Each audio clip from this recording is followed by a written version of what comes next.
Students, जैसे कि आप जानते हैं हमने पिछले लेक्चर में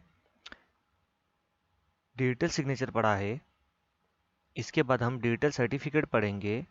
तो उससे पहले हम हैश फंक्शन देख लेते हैं कि एक्चुअल में हैश फंक्शन क्या है, क्योंकि हमने डिजिटल सिग्नेचर में हैश फंक्शन की बात की थी किंतु उससे हमने अच्छे से नहीं देखा था। इसलिए हम इससे पहले हैश फंक्शन और डीईएस एल्गोरिदम देख लेते हैं, ताकि आपको जो डिजिटल सर्टिफिकेट है वो अच्छे से समझ आ सके, वो साथ ही डिजिटल सिग्नेचर भी आपको अच्छे से समझ आ सके। तो इसके लिए सबसे पहले हम इसकी डेफिनेशन देखते हैं कि हैश है क्या। तो आप यहाँ देख सकते हैं, हैश कैरेक्टर के समूह में फिक्स लेंथ वैल्यू या की को जनरेट करने की प्रक्रिया हैश कहलाती है। हैश की इस प्रक्रिया में वैल्यू या की को जनरेट करने के लिए गणितीय फंक्शन का प्रयोग किया जाता है, या दूसरे शब्दों में कहे तो मैसेज या डेटा में हैशिंग एल्गोरिदम को अप्लाई करके एक हैश वैल्यू को जनरेट किया जाता है, जो कि हेक्साडेसिमल होती है। यहाँ पर आपको ये बात याद रखना है कि जो हैश वैल्यू जनरेट होती है उसको हेक्साडेसिमल वैल्यू के साथ जनरेट किया जाता है। हैशिंग एल्गोरिदम को हैश फंक्शन भी कहते हैं। उदाहरण के लिए हम मान लेते हैं एक पंकज है, पंकज ने एक मैसेज कमल को भेजता है। तो इस मैसेज के लिए हैश वैल्यू को जनरेट तथा इनक्रिप्ट किया जाता है तथा इस हैश वैल्यू को मैसेज के साथ भेज दिया जाता है। जब कमल इस मैसेज को रिसीव करता है तो वह इस मैसेज के साथ हैश वैल्यू को भी डिक्रिप्ट करता है। इसके बाद में कमल मैसेज से एक हैश को क्रिएट करता है, जो कि उसकी न्यूज़ हैश वैल्यू रहती है, जिसे हमने डिजिटल सिग्नेचर में देखा था पिछले लेक्चर में। यदि दोनों हैश समान होंगे तभी यह सुरक्षित ट्रांसमिशन संभव हो पाएगा, अन्यथा वह संभव नहीं होगा। तो इतनी बात करने के बाद में मैं इसको एक छोटे तरीके से समझाना चाहूँगा। मान लीजिए हैश का अर्थ ये होता है, यहाँ पर आपको दिख रहा है, हैश फंक्शन बहुत ही उपयोगी होते हैं, लगभग सारे इंफॉर्मेशन सिक्योरिटी एप्लीकेशन में उपस्थित रहते हैं। ये गणितीय फंक्शन होता है। चलो इसको छोड़ते हैं, हम आज इसको छोड़ देते हैं अभी फिलहाल के लिए। हम देखते हैं हैश होता क्या है एक्चुअल में। तो मैं आपको ये बोलना चाह रहा हूँ, मैंने इसके लिए एक छोटा सा डेफिनेशन दिया है आपका एटीएम का। आप जब भी एटीएम में जाते हो तो आप एटीएम में इस टाइप की एक चिप देखते होंगे। यहाँ पर आप देख सकते हो इस चिप को, यहाँ पर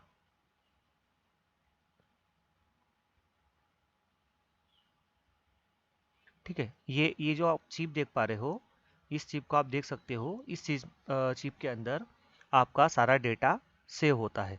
आपका नाम, मतलब जिस कार्ड होल्डर है उसका नाम, उसके बाद में इसके अंदर आपका पिन कोड जो कि हैश वैल्यू में होता है। अब उसको हैश वैल्यू में क्यों रखते हैं उसको हम आगे देखेंगे। उसके बाद में इसके अंदर आपके अकाउंट डिटेल भी होती है, आपके बैंक ब्रांच का नाम आदि इसमें होती है। तो ये आप देख रहे होगे, यहाँ पर आप देखिए, ये मैंने एटीएम के अंदर, ये पूरा एक एटीएम का पूरा सर्वर है एक प्रकार का, मैंने इसमें एटीएम कार्ड लगाया है। अब यहाँ पर आपकी सभी डिटेल है, यहाँ पर नाम है, बैंक ब्रांच का नाम है, और हेज वैल्यू में आपका पिन कोड है। अब जो आप नॉर्मली 4 अंक का पिन कोड डालते हो, सबसे पहले उसको इस टाइप से हेज वैल्यू में कन्वर्ट करते हैं। ये हेज वैल्यू का मतलब ये होता है कि इसका कोई रिवर्सिबल की नहीं होती है। मतलब अगर इसको आपने एक बार इस कचरे में, ये जो कचरा दिख रहा है ना, ये आपको समझ नहीं आ रहा है क्या लिखा है, इस टाइप से होती है। हालांकि ये नहीं होती, इसमें एस का यूज़ नहीं होता है, बाकी इस टाइप से होती है उदाहरण के लिए।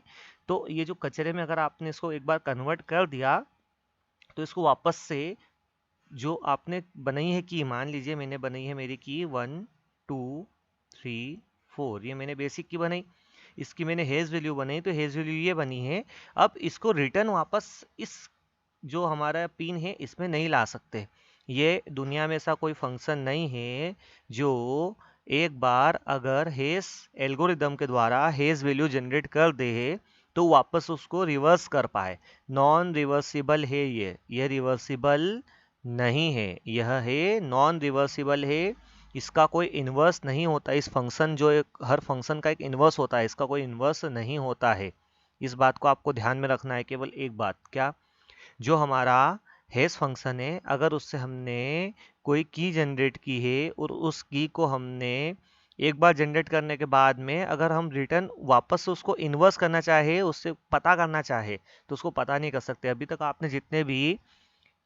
आपने जितने भी क्रिप्टोग्राफी देखी थी, क्रिप्टोग्राफी में आपने क्या किया था, मान लीजिए हमने ए को डी लिखा था, तो यहाँ पर हमारे पास में +3 थी तो उसका इन्वर्स था -3। ऐसे ही हमने इससे पहले हिल साइफर देखा था। हिल साइफर में हमने लिया था C इक्वल टू था यहाँ पर हमारे पास में K इंटू पी। अगर हमको प्लेन टेक्स्ट लेना था तो यहाँ पर हो जाएगा P equal to K inverse. तो यहाँ पर K इनवर्स होता है, बाकी हेस का कोई भी K इनवर्स नहीं होता है, यह इम्पॉसिबल है। मैथमेटिकल इसको पॉसिबल नहीं किया जा सकता है हेस का इनवर्स लेना। अगर मैं आपको एक बार मैंने कोई टेक्स्ट लिया है, अगर उसको मैंने बदला है, उदाहरण के लिए हम यहाँ पर एक चीज़ देख चुके हैं। ये हमारा टेक्स्ट हमने लिया है, मान लीजिए मैंने यहाँ पर टेक्स्ट लिखा है RAVI इज गुड बॉय। तो आप देख सकते हो ये हेज वैल्यू में जनरेट हो गया है। अब दुनिया का ऐसा कोई भी फंक्शन नहीं है जो इस MD5 जो हमने हेज बनाया है इसको इन्वर्स कर सके, मतलब वापस से ये प्राप्त कर सके। इसको आप वापस से प्राप्त नहीं कर सकते हो, यह इम्पॉसिबल है। तो हेज की सबसे बड़ी यहाँ पर एक चीज़ हमको समझ आती है कि जो हमारा हेज है वो क्या होता है, इन रिवर्सिबल होता है। उसको वापस से इन्वर्स नहीं किया जा सकता, उसका कोई इन्वर्स नहीं है, उसको रिवर्स नहीं किया जा सकता। तो आप यहाँ देख सकते हैं कि हमने हमारा एटीएम लगाया है जिसके अंदर ऑल डिटेल से नाम, बैंक का नाम, ब्रांच, सभी चीज़ें दी है। और यहाँ पर हमारा हेस जो वैल्यू है उसमें हमारा पिन सिक्योर है।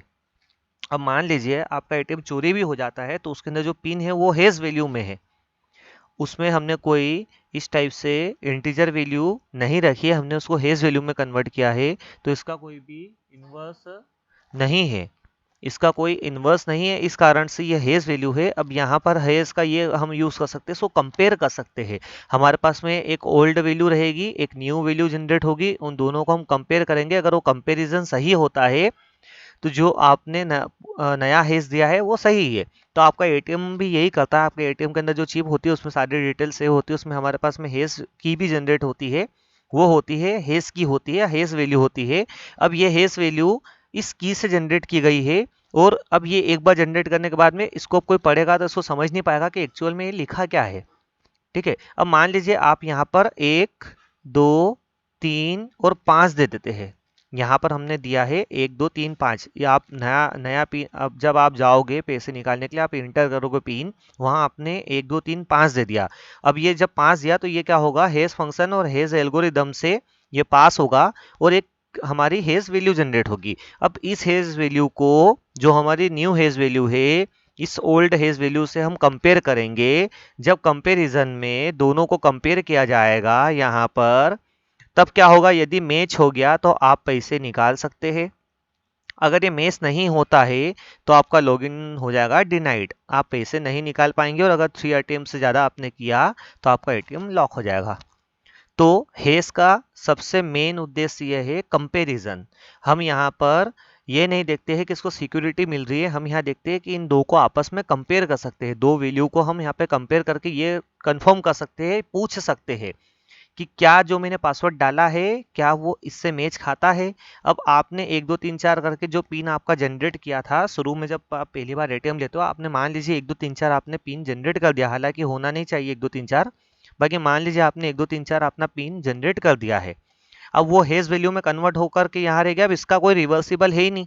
तो अगर आपका एटीएम चोरी भी होता है, इसकी चिप भी चोरी हो जाए, डेटा चोरी हो जाए, कुछ भी हो जाए, वो व्यक्ति आपका पिन पता नहीं कर सकता है। ये उसके जो सर्वर है, जो आपके बैंक के सर्वर है उसमें भी सेव है, और यहाँ पर आपके एटीएम में भी है। अब आप इसको कंपेयर कर सकते हो, केवल कंपेयर कर सकते हो, क्या ये जो मैं नया पिन डाल रहा हूँ, क्या ये जो पुराना पिन है, दोनों आपस में सेम है या नहीं। तो हेस का केवल इतना काम है कंपैरिजन का, यहाँ पर हम कंपेयर करते हैं, यहाँ पर कोई सिक्योरिटी नहीं होती है। तो इसके लिए हम देखते हैं MD5। आपने यहाँ पर देख सकते हैं हमारे पास में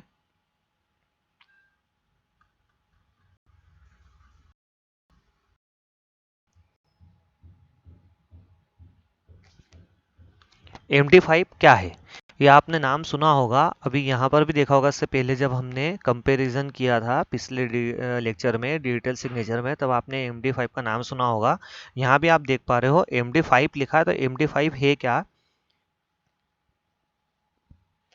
तो MD5 का पूरा नाम है मैसेज डाइजेस्ट 5। 5 इसका वर्जन है, मतलब इससे पहले 4, 3, 2 इस टाइप से आए हैं, तो ये अभी 5 नंबर वाला है, क्योंकि ये एक प्रकार से सिक्योर है। इससे पहले जो आए थे उनको कंपैरिजन करके उनका ब्रूट फोर्स अटैक करके हम उसको पता कर सकते थे, बाकी इसको थोड़ा पता करना मुश्किल होता है। इसका 1991 में रोनाल्ड रिवेस्ट ने आविष्कार किया था। MD5 एक क्रिप्टोग्राफिक हेज एल्गोरिदम है जो हेक्साडेसिमल फॉर्मेट में हेज वैल्यू को प्रोड्यूस करता है। MD5 algorithm 128 bit hedge value को प्रोड्यूस करता है।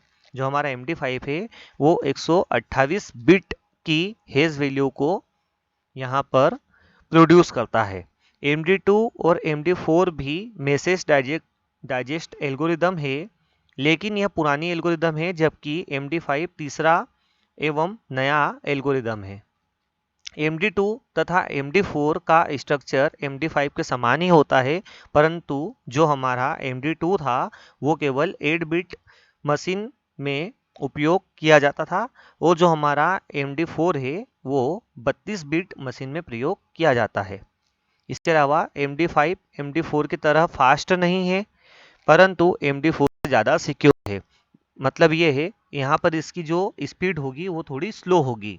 जब आप एक एक बिट के ऊपर इसमें इंक्रिप्शन हो रहा है तब ये थोड़ा सा स्लो होता है। तो हमारा MD5 के बारे में यहाँ पर जानकारी दी थी। तो MD5 इसका टाइप है। आप टाइप्स अगर अब आपसे कोई पूछता है कि हेस गेट टाइप बताइए हेस फंक्शन के, तो आप वहाँ बोल सकते हो MD5 है, जो कि 128 बिट हेस वैल्यू को जनरेट करता है। एक MD2 भी है जो 8 बिट पर काम करता है, और एक MD4 है जो 32 बिट पर काम करता है। तो इस टाइप से आपको 3 टाइप इसके मिल गए हैं। उसके बाद में हम यहाँ पर देखते हैं, मान लीजिए इसका प्रैक्टिकल मैं आपको करके दिखाता हूँ और उसको कंपेयर करके दिखाता हूँ कंपैरिजन कैसे होता है इसका। तो मैंने यहाँ पर कुछ लिखा, मान लीजिए मैंने लिखा यहाँ पर एक पिन लिखा 1 2 3 और ये 4। इस 1 2 3 4 को मैंने यहाँ से कॉपी किया और मेरे ATM के अंदर मैंने यहाँ पर इसको रख दिया।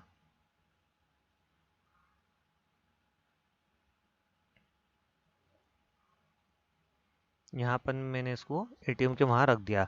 अब मैं जब भी मेरे ATM को लगा करके पिन डालता हूँ, अगर मान लीजिए मैंने पिन डाला 1 2 3 5, तो अब आप देख सकते हो यहाँ पर केवल 4 का 5 करने से पूरा के पूरा जो हमारा हेस वैल्यू है वो चेंज हो गई है। तो एक आइडियल जो हमारा होता है हेस फंक्शन, उसकी एक खासियत होती है, उसकी खासियत ये होती है कि ये पूरी की पूरी चेंज हो जाती है। अगर आप एक बिट का भी इसमें चेंज करते हैं तो भी आपका पूरा हेस फंक्शन ही आपका चेंज हो जाएगा। उदाहरण के लिए मैं अगर यहाँ पर अपना नाम लिखता हूँ रवि और एक स्पेस देता हूँ, तो भी आप यहाँ देख सकते हो कि एक स्पेस देने से भी यहाँ पर पूरी फाइल चेंज हो रही है। देखिए आप यहाँ पर ये ये ये ये इस टाइप से, मतलब कि एक स्पेस देने से भी यहाँ पर ये पूरा चेंज होगा। मैंने रवि के बाद में डॉट लगाया तो भी चेंज हो गया, एक और डॉट लगाया तो भी चेंज हो गया। कुल होते हैं। सबसे पहला इसका फीचर होता है फिक्स्ड लेंथ आउटपुट। जैसे कि हमने अभी देखा कि जो हमारा हेस होता है यह कितना भी बड़ा टेक्स्ट होगा तब भी यह जनरेट जो की गई है वैल्यू, उसका आउटपुट उसका फिक्स होगा, उसका आउटपुट उसमें फिक्स होता है। उदाहरण के लिए मान लीजिए, देखिए यहाँ पर मैंने ए भी लिखा, अगर तो ए का भी देखिए यहाँ पर फिक्स आउटपुट है। अगर ए के साथ बी लिखा तो भी उसका इतना ही आउटपुट है, कोई उसमें चेंजेस नहीं हुआ है। अगर इस टाइप से मैं अगर बहुत बड़ा टेक्स्ट भी लेता हूँ तो भी उसका आउटपुट जो रहेगा वो उसका हमेशा फिक्स रहता है। यह हेस की सबसे बड़ी खासियत होती है कि इसका जो इनपुट है कितना भी बड़ा हो, आउटपुट हमेशा फिक्स होता है। उदाहरण के लिए मैंने यहाँ से इतना कॉपी किया और इसको मैंने हमारे हेस फंक्शन से पास किया, तो भी आप देख सकते हैं इसका आउटपुट केवल फिक्स आया, जितना एक आया था उतना इसका भी आया है। तो ऐसा क्यों है? इसका कारण क्या है? कारण ये है कि हम नहीं चाहते हैं कि हमारा हेस जो वैल्यू जनरेट हो रही है वो कुछ ज़्यादा बड़ी हो। ठीक है, हमें कंपैरिजन करना इससे आसान होता है। तो हम अगला इसका देखते हैं। सामान्यतः हेस इनपुट डेटा से बहुत ही छोटा होता है। जैसे आप यहाँ पर देख पा रहे हैं कि हमारा इनपुट डेटा बहुत ज़्यादा बड़ा है और इसका हेस जो आउटपुट है वो बहुत छोटा है, और इसलिए हेस फंक्शन को कभी कभी कंप्रेशन फंक्शन भी कहते हैं। बाकी ये रियल कंप्रेशन नहीं है, क्योंकि कंप्रेशन में क्या होता है, जब भी हम डेटा कंप्रेशन की बात करते हैं तो वहाँ पर रिवर्स होता है।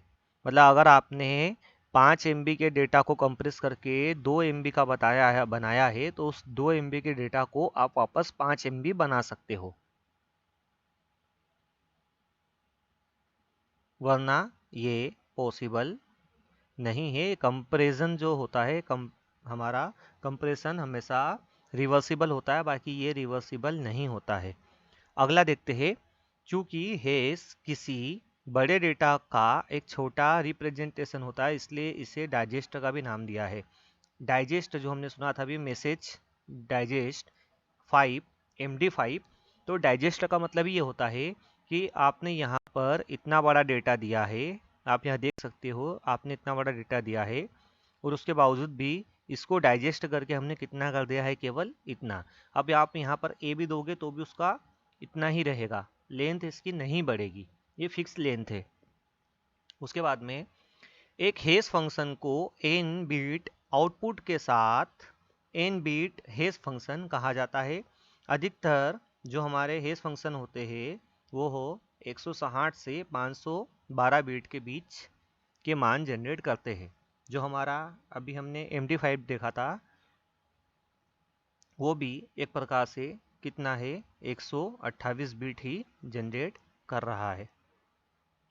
ऑपरेशन की एफिशिएंसी, मान लीजिए कोई हेस फंक्शन h है जिसका इनपुट x है, तो h x का कंप्यूटेशन एक तेज ऑपरेशन होगा। मतलब इसको कंप्यूटेशन जो इसका रहेगा वो बहुत तेज होगा, स्लो नहीं होगा।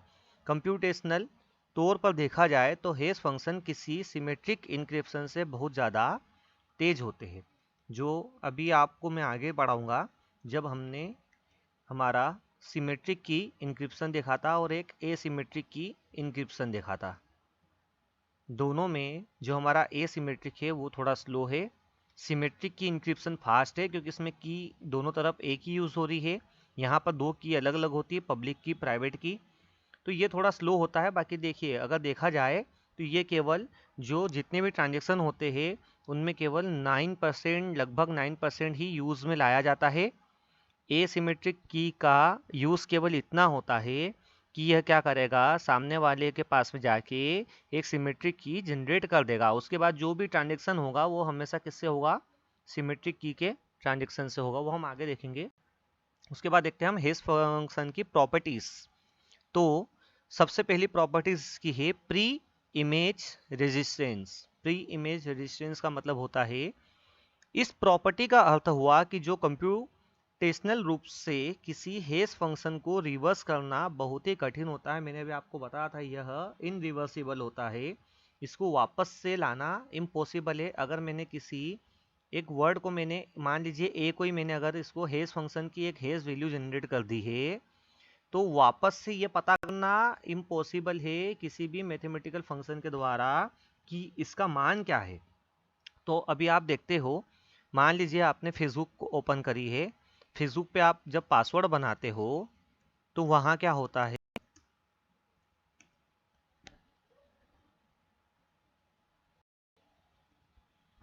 जब आप यहाँ पर पासवर्ड बनाते हो आप, तो यहाँ होता है आपका यूज़र जो नेम होता है, जो यहाँ पर यूज़र नेम है आपका, वो केवल किस पे होता है, आपका नॉर्मल टेक्स्ट में। ऐसी बहुत कम वेबसाइट है जो आपका यूज़र नेम को इनक्रिप्ट करती हो। आपका पासवर्ड होता है उसको हम किस में सेव करते हैं, हैश वैल्यू में। यहाँ पर जो आपका पासवर्ड सेव हो रहा है वो हैश वैल्यू में हो रहा है। आप चाहो तो इसकी जो डेटा प्राइवेसी आप चेक कर सकते हो इसकी। यहाँ पर भाई है फेसबुक ने, इन्होंने आज से कुछ समय पहले तक ये भी जो आपका पासवर्ड होता था उसको ये नॉर्मल टेक्स्ट फाइल में सेव करते थे। बाकी अब ये जब से थोड़ी कंट्रोवर्सी हुई है तब से आपका जो डेटा होता है उसको यह इनक्रिप्ट करके रखते हैं। जो आपका पासवर्ड है उसको ये इनक्रिप्ट करके रखते हैं। तो आप ये पढ़ सकते हो जब आपके पास में समय हो, इनफ समय हो, जब आप इसको पढ़ लीजिएगा। यहाँ पर आपकी सारी जानकारी मिल जाती है। ये आपके डेटा कहाँ यूज़ करते हैं, किनको बेचते हैं, किस टाइप से डेटा को रखा जाता है, सारी जानकारी आपको यहाँ मिल सकती है।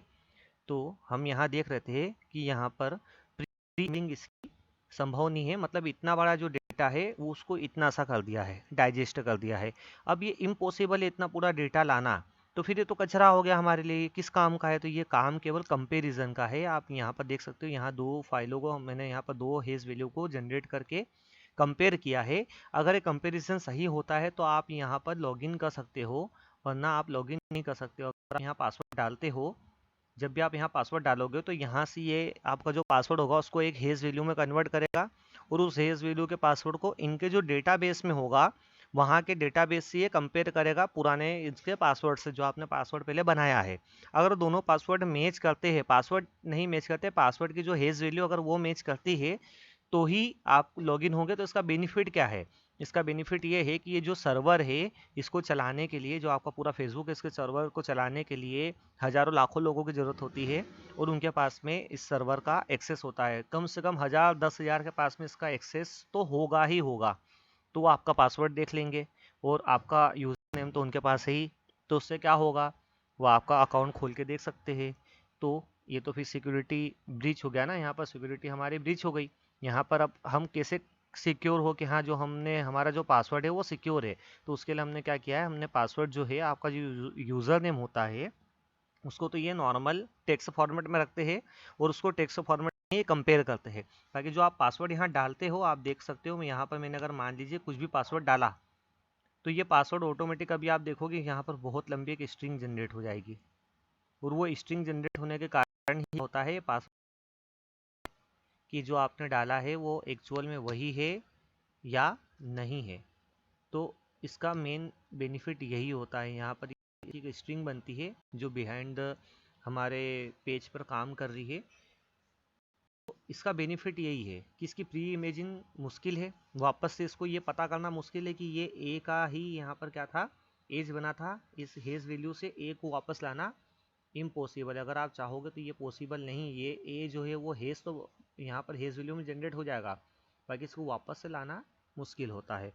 दूसरे शब्दों में कहे तो अगर किसी हेज फंक्शन ने कोई जेड वैल्यू को प्रोड्यूस किया है, मान लीजिए एक हेज फंक्शन है, उसने एक जेड वैल्यू को प्रोड्यूस किया है, तो किसी भी ऐसे इनपुट एक्स को खोजना काफ़ी मुश्किल होगा जो वापस से हेज को जेड में बना सके। मतलब वही बात है कि अगर मान लीजिए यहाँ पर ए ने एक हेज वैल्यू जनरेट करी है जो कि जेड है, तो ऐसा कोई इनपुट है ही नहीं हमारे पास में जिससे वापस से इसको हम कंपेयर करके हेज वैल्यू से कंपेयर कर सके। मतलब ये है, यहाँ पर एक और बात आती है कि प्रत्येक जो आपका रहेगा हेज वैल्यू वो यूनिक रहेगी।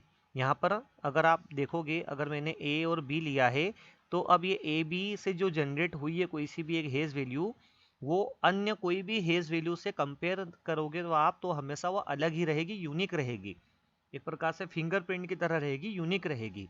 वो कभी भी सेम नहीं होगी। अगर सेम होगी तो उससे क्या होगा, उससे ये होगा कि वो वापस से उसके अंदर लॉगिन हो सकता है दूसरी वैल्यू डालने से भी। तो ये इस बात को तो हम ज़्यादा ध्यान नहीं देते हैं। आप ये देखिए कि ये प्रॉपर्टी उस अटैकर या हेज से बचाता है जिसके पास केवल हेज वैल्यू है और इनपुट निकालने की कोशिश कर रहा हूँ। मान लीजिए आपका जो फेसबुक का जो डेटाबेस है वो हैक हो गया, ये पूरा फेसबुक का जो डेटाबेस ही है फेसबुक की पूरा हैक हो गया। तो अब उसके पास में आपका यूज़र नेम और हेज वैल्यू में जो पासवर्ड है वो है। तो उस हेज वैल्यू में जो पासवर्ड है उससे वो उसको कंपेयर करके कंफर्म कभी नहीं कर पाएगा कि पासवर्ड है क्या एक्चुअल में, आपने पासवर्ड क्या डाला था। वो केवल हेज वैल्यू दिखा सकता है, उसको बाईपास कर सकता है। बाकी वो ये नहीं पता कर सकता है कि आपका पासवर्ड एक्चुअल में क्या है, तो पासवर्ड कभी पता चल ही नहीं पाएगा। Second, pre image resistance. अभी हमने देखा था प्री इमेज रेजिस्टेंस, यहाँ पर सेकंड में भी इन्होंने प्री इमेज रेजिस्टेंस दिया है। बात वही है कि इस प्रॉपर्टी का अर्थ वही है कि अगर आपने कोई हेस जनरेट किया है तो उसके सेम जो जनरेट होगा दूसरा हेस, वो कभी एक दूसरे से मैच नहीं होगा। तो बात वहीं आती है। अगला देखते हैं हम, कोलिजन रेजिस्टेंस। इस प्रॉपर्टी का अर्थ यह हुआ है कि किसी भी लेंथ के दो ऐसे इनपुट को खोज निकालना काफ़ी मुश्किल होता है जिसका परिणाम समान हो, मतलब समान हेस ही आए। तो इस प्रॉपर्टी को हम बोलते हैं कोलिजन। मतलब ये है कि मान लीजिए मैंने यहाँ पर ए और बी लिख करके कोई नई जनरेट करी है की, वो की जो जनरेट हुई है, हेज वैल्यू जनरेट हुई है, वैसी सेम हेज वैल्यू किसी अन्य इनपुट से, इन दो को छोड़ के किसी अन्य इनपुट से वो कभी भी नहीं आ सकती। ये हमारा आइडियल हेज होता है। इसका मतलब ये है कि अब ऐसी कोई सी भी कॉम्बिनेशन नहीं होगा जिससे सेम हेज वैल्यू जनरेट होगी। बात वही है। In the other words for hedge function, बात ये वही कह रहा है कि वापस इस हेज वैल्यू को खोजना काफ़ी मुश्किल होता है। क्योंकि हेज फंक्शन कंप्रेसिंग फंक्शन होते हैं जिनका हेस लेंथ फिक्स्ड होता है, इसलिए यह असंभव हो जाता है कि हेस फंक्शन में कोलिजन यानी टकराव नहीं हो। यह कोलिजन फ्री प्रॉपर्टी यही बताता है कि इस कोलिजन को खोजना काफ़ी मुश्किल होता है। यह प्रॉपर्टी किसी अटैकर के लिए ऐसे दो इनपुट वैल्यू को खोजना काफ़ी मुश्किल बना देगा जिसका हेस समान हो। मतलब यहाँ पर अपनी बात को थोड़ा सा बदल के कहना चाह रहा है कि मुमकिन तो है कि ये दोनों का कोलिजन हो सकता है, बाकी ऐसा कोई कोलिजन को खोज करके लाना बहुत मुश्किल होता है। मतलब ये है कि अगर मान लीजिए 10 जो हमारी 10 लेंथ का एक हेस वैल्यू जनरेट हो रहा है, तो या 10 जो हमारे पास में ये जो 10 कैरेक्टर है इसका कोई एक हेस वैल्यू जनरेट हो रहा है, तो उसको नॉर्मली व्यक्ति खोज सकता है। बाकी अगर मान लीजिए 16 कैरेक्टर का या 16 का अगर कोई ऐसा कैरेक्टर का हमारी हेज वैल्यू जनरेट हो रही है तो उसको थोड़ी सी मुश्किल हो जाती है खोजना।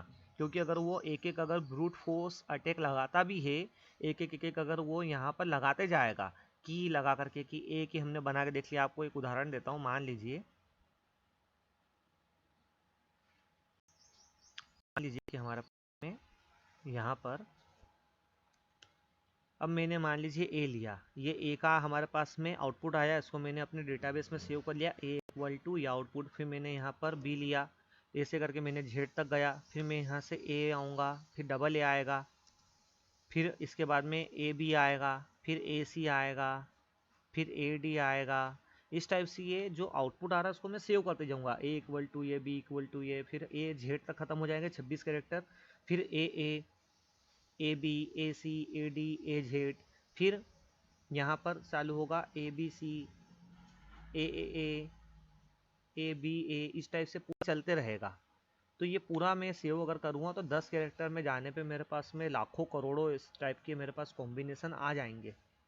तो सीधी सी बात है, उन कॉम्बिनेशन का मैच करना भी मुश्किल है। और अगर मैं एक एक को लगा करके देखूँगा, ब्रूट फोर्स अटैक अगर मैं करके देखता भी हूँ, तो ये मेरे ख्याल से बहुत मुश्किल है कि मैं ऐसा कोई यहाँ पर सेम इनपुट प्राप्त कर पाऊँ। मतलब ऐसा कोई इनपुट बना पाऊँ मैं जो इस हेज वैल्यू के बराबर हो, मतलब इसके अलावा कोई ए बी के अलावा कोई सा इनपुट हो जो इसके बराबर हो। तो ये हमारा कोलिजन के बारे में बताता है। उसके पास में हेज एल्गोरिदम का डिज़ाइन कैसा होता है, तो आप देखिए यहाँ पर हमारे पास में दो डाटा ब्लॉक है। ये डेटा ब्लॉक है, इसको हमने एक मैथमेटिकल हेज फंक्शन से गुजारा तो एक हेज वैल्यू जनरेट हुई। बात वही है, हमारे पास में दो डेटा ब्लॉक होते हैं जो कि बीट के ऊपर काम कर रहे हैं। डेटा ब्लॉक हमारे यहाँ पर बीट की तरह काम करता है। तो ये हेज फंक्शन से जनरेट होकर के इस टाइप से दे रहा है। इसको थोड़ा अच्छे से देखते हैं।